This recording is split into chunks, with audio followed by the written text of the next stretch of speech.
সুতরাং সেটা একটা শুভ মুহূর্ত, আনন্দের মুহূর্ত,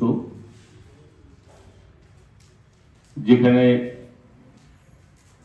পুরনো যারা ছাত্রছাত্রী আছো অর্থাৎ সেমিস্টার 2 তারা নতুনদেরকে বরণ করে নেবে, এটাই কাস্টমারি। এই ধরনের যে অনুষ্ঠান, এটা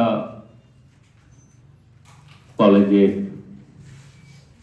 চিরাচরিত ঐতিহ্য, এবং আমার ধারণা যে তোমরা এর আগেও কলেজ বিশ্ববিদ্যালয় যেখানেই পড়াশুনো করে এসেছো সেখানে এই ধরনের যে অনুষ্ঠান তার সম্মুখীন হয়েছ, যেখানে পুরনো ছাত্রছাত্রীরা নতুনদেরকে বরণ করে নেবে, আপন করে নেবে, স্বাগত জানাবে। যদিও আমাদের প্রথম সেমিস্টারের যে ক্লাস সেটা আগে থেকেই শুরু হয়েছে এবং একাডেমিক ক্যালেন্ডার অনুযায়ী